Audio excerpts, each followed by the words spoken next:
राम राम सा। जब से आरएस मेंस का रिजल्ट आया है आपने अपने आसपास ये बात जरूर सुनी होगी कि आपका आरएस का जो इंटरव्यू है वो तो सिफारिश के माध्यम से हो जाएगा।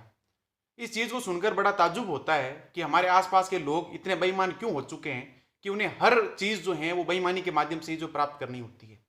दूसरी तरफ हमारे देश में, हमारे राजस्थान में हर वक्त ये बात कही कही जाती है कि मेरा भारत देश महान है, मेरा राजस्थान महान है, मेरी भारतीय संस्कृति महान है।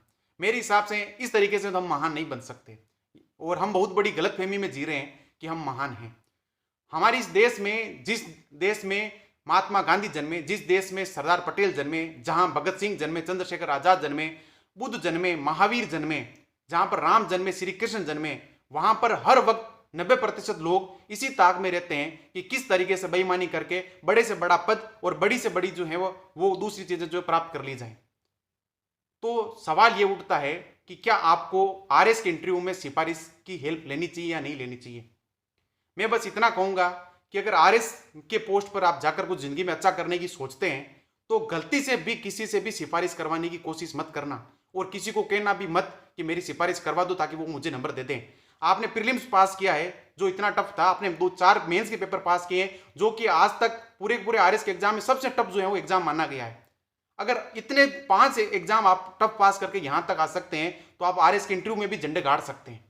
और अगर वहां की ईमानदारी को आपने छोड़ा और यहां पर अगर आपने बेईमानी अपना ली तो वो जिंदगी भर जो दाग है वो आपके साथ जो है वो लग जाएगा। मैं राजस्थान के ही नागौर के एक ऐसे आईएएस ऑफिसर को जानता हूं जिन पर यह दाग लगा हुआ है कि उनका जो है वो इंटरव्यू जो है वो सेट करवाया गया था। तो अगर आप चाहते हैं कि आपका समाज में मान सम्मान बना रहे वैसा ही, और अगर आप ये चाहते हैं कि जिंदगी भर आपको ये संतुष्टि रहे कि आप हमेशा मूल्यों पर चलते रहे, तो किसी भी हालत में जो है आप सिफारिश की तरफ ना बढ़ें। और सबसे बड़ी बात क्या है कि आरपीएससी जो है खुद जो है वो सुधरने की तरफ बढ़ चुकी है। टाइम पर एग्जाम हो रहे हैं, बिल्कुल भी धांधलियां नहीं हो रही है, बिल्कुल भी पेपर आउट नहीं हो रहे हैं, पेपर शानदार बन रहे हैं। कोचिंग माफियाओं का जो राज था वो लगातार जो है कहीं ना कहीं डाउन हो रहा है। हाँ, ये जरूर है कि बच्चों की फिर भी जो आंखें नहीं खुल रही है, ये चीजें सब कुछ सच है। इसीलिए आप जब ध्यान रखें, जब एक संस्थान अपने आप में सुधर रहा है तो संस्थान पर भी दाग ना लगाएं और अपने खुद पर भी जो है दाग ना लगाएं। और आसपास कोई भी ये कह रहा है कि जो है आप सिफारिश के माध्यम से करवा लो, मैं तो बस यही कहूंगा सीधा 2 टुक जो है उन्हें सामने से आप जो जवाब दें कि भाई मैंने ईमानदारी से जो है यहां तक आके जो चीजें इतनी की है तो इंटरव्यू भी ईमानदारी से निकालूंगा। भले ही मेरा इंटरव्यू निकले या ना निकले, मैं कुछ दूसरा काम कर लूंगा, लेकिन मुझे इस चीज से बिल्कुल भी ये इस चीज तरह की जो चीजें वो नहीं करनी है कि सिफारिश से मैं आगे बढ़ जाऊं। आपकी एक सिफारिश जो है दूसरे बच्चे का जो है पूरी तरीके से हक छीन सकती है जो कि आपसे बहुत ज्यादा काबिल हो सकता है। या फिर ऐसा हो सकता है कि उस परिवार में कोई भी दूसरा कमाने वाला ना हो और उसकी स्थिति जो है आपके परिवार से जो है ज्यादा कमजोर हो। तो इस चीज को आप जो है वो जरूर जरूर जो है वो ध्यान रखें। और साथ साथ में ये भी ध्यान रखें कि कोई भी आपको लालच दिया जाए उस टाइम कि जो है हम आपकी चीजें जो है वो सेट करवा देंगे, सब चीजें हो जाएगी, और ये लालच सिर्फ आपके घर वाले नहीं देंगे, सिर्फ आपके जो है वो आसपास के नेता मंत्री वो नहीं देंगे, कोचिंग तक आपको जो है वो चीजें करवा सकती है। कई सारे ऐसे मामले जो है पहले भी आए हैं कि कॉपी चेकिंग में भी धांधलियां होती थी पहले तो, कि पूरी पूरी कॉपी खाली पड़ी है, 7-8 नंबर दे रखे हैं 10 में से।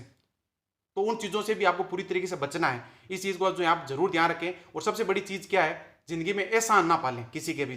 फालतू के एहसान अगर जितने पालोगे उतने ही जो आप परेशान हो जाओगे। और ये भी चीज साथ साथ में जो है बहुत बड़ा सवाल उठता है कि हमारे आसपास के लोग किस तरह के रहते हैं। लोग सारे के सारे चाहते हैं कि राजस्थान आगे बढ़े, देश आगे बढ़े, लेकिन बढ़ेगा कैसे। आरएस अधिकारी बनने से पहले आप उन्हें यह सीख दे रहे हैं कि आप ये भ्रष्ट आचरण कर लीजिए, सिफारिश करवा लीजिए, और बाद में आप जाकर उम्मीद करते हैं कि वो आरएस अधिकारी आपके लिए जो ढंग से काम करेगा। कभी नहीं करेगा। वो पहले दिन से जाकर वहां पर बेईमानी शुरू कर देगा कि भाई मेरे आरएस के इंटरव्यू मैंने सिफारिश करवाई, मेरे इतने पैसे का खर्च आ गया, वो मुझे पैसे वापस कमाने। तो अगर ये सब चीजें चलती रही तो हम कभी भी आगे नहीं बढ़ पाएंगे। ना व्यक्ति के स्तर पर आगे बढ़ पाएंगे, ना समाज के स्तर पर आगे बढ़ पाएंगे, ना देश के स्तर पर आगे बढ़ पाएंगे। और जब भारत जैसा 140 करोड़ लोगों का देश आगे नहीं बढ़ेगा तो पूरी दुनिया भी आगे नहीं बढ़ पाएगी। कहीं ना कहीं जो है वो भी आपके पीछे छूट जाएगी। और साथ साथ में आप यूपीएससी का जो स्टैंडर्ड है उसको भी ध्यान रखें। वहां पर 99.9 कोई सिफारिश नहीं चलती परसेंट, ये आप ध्यान रखें, 99.9%।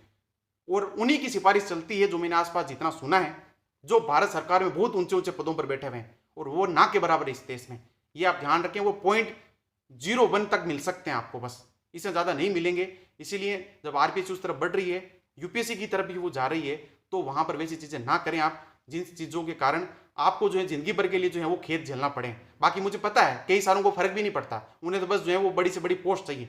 अगर आप वैसी चीजें सोचते हैं तो मैं इतना कहूंगा कि जिंदगी में उस चीज का जो आप कुकर्म करोगे उसका फल आपको जो जरूर मिल जाएगा।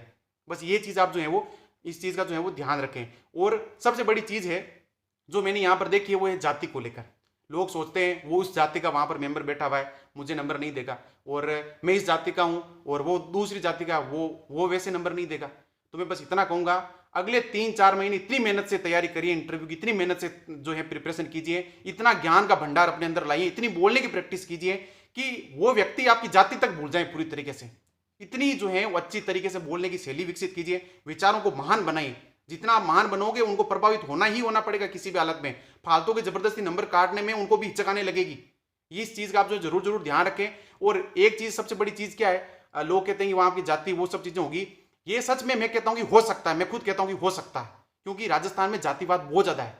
लेकिन शुरुआत आरपीसी ने अपनी तरफ से कर दी है कि वो बिल्कुल भी पूर्वाग्रह नहीं रखेगी, वो निष्पक्षता के साथ पूरी पूरी भर्ती करवाएगी। इसलिए आपका ये सबसे बड़ा दायित्व बनता है कि आप जाति से ऊपर उठें, धर्म से ऊपर उठें, आप उन फर्जीवाड़े से ऊपर उठें कि सिफारिश करके जो है काम करवा कर जो हम इंटरव्यू को जो है वो पास कर लेंगे। उन चीज़ों से पूरी तरीके से बचना है।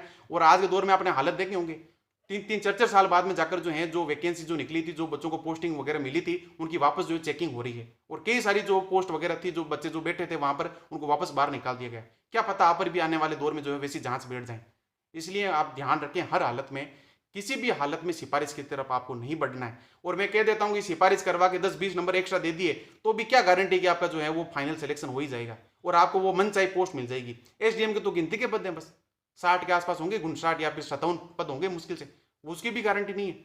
और कम से कम ईमानदारी के साथ अगर पास करोगे तो जिंदगी पर एक संतुष्टि रहेगी। भले ही आप तहसीलदार बनो, भले ही छोटी से छोटी पोस्ट मिले, और अगली बार आप मेहनत करके वापस आ जाना। सबसे बेस्ट तो ये तरीका है, और सबसे बेस्ट यही तरीका है कि जिंदगी भर जो है वही काम करो जो कि मूल्यों पर के आधार पर वो जो चीजें चले।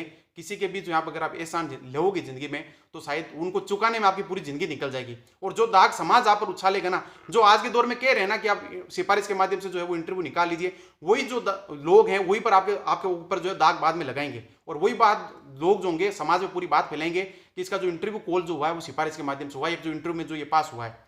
तो इसीलिए मेरी तरफ से तो जो है पूरी तरीके से विनती है कि इस सिफारिश से, इस पूरे फर्जीवाड़े से दूर रहें और पूरी की पूरी जो है मेहनत के साथ आप जो है इंटरव्यू के लिए जाएं प्रिपेयर होके। और अगर ना भी हो तो अगले बार के लिए जो पूरे जुनून के साथ जो है तैयार रहें कि इस बार नहीं निकला तो अगली बार निकलेगा। और किसी को ये लगता है कि अब अटेम्प्ट बहुत ज़्यादा हो चुके हैं और मैं नहीं देना चाह रहा आगे, तो आप कोई जिंदगी का एक नया रास्ता चुने। तो बेईमानी करने से तो सबसे बेस्ट ये है कि एक नया रास्ता चुनना।